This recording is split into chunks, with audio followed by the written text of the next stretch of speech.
You know, I'm from Houston. I lived through a few hurricanes, and you know, it's horrible for these communities to rebuild and take so much time. It's so difficult because you know the chances are another storm will hit the area. I mean, it's not likely, but it's always possible every season, especially on the Florida Peninsula or anywhere on the northern Gulf Coast. You know, for us in San Antonio, we're an evacuation city. So we'll talk more about that as we near our first day of hurricane season. We've got some thunderstorms to talk about. You see them over my shoulder. We've got some flash flooding in Kendall County. Let's get right to it. We've had these thunderstorms dump about 2 to 3 inches of rain from Gillespie County, dropping right down the I-10 corridor into Kendall County, and that's the focal point of what is now a flash flood warning. But I'm noticing some hail. That hail core is really growing as it nears Highway 46, just west of Boerne. You see how that blue is starting to show up? That's going to be golf ball size hail right there. We could soon see a warning on this storm if that hail grows a little bit larger. Once it's about 1 inch in diameter, that's when we have a severe thunderstorm.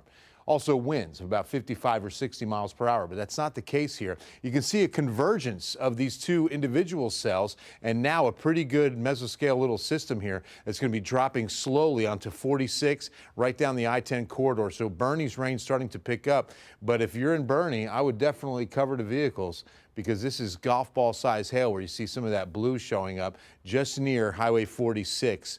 Again, that flash flood warning until 7 p.m. along with the advisories that are on either side of it. So I'll be tracking those cells for you to the north. Also, some individual isolated storms are popping up near Castroville, also near Devine, and then out east, a nice little cluster beginning up around Gonzales. As we work our way through the evening, I think until about 8:30 or 9 o'clock is when we deal with these, and then some leftover showers is all we'll have as we head into what looks to be a pretty dry Saturday. There might be some sea breeze action down to the south and east, so I've got about a 10% chance in for tomorrow.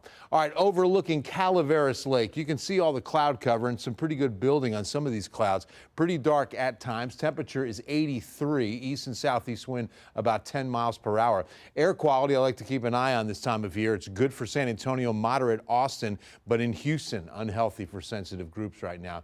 And don't forget the UV index. We're expecting a very high number tomorrow. This is Tuesday's 10.7. If you're going to be outside at any point, make sure you got sunscreen on. 15 to 20 minutes without protection, you're burning for sure.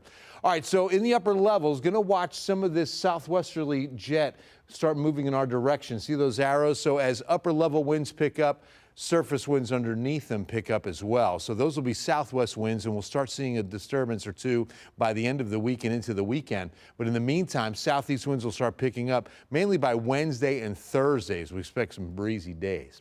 Let's take a look at the new 7-day forecast. We've got some slight rain chances tomorrow. Most of this is going to be southeast. I don't think we see anything in San Antonio. So I'll go with just a 10% chance of covers. 87 is the high. Then no chance of rain Wednesday, Thursday, or Friday. And Thursday, Friday start getting a little bit more cloudy and breezy. Southeast winds coming in pretty gusty.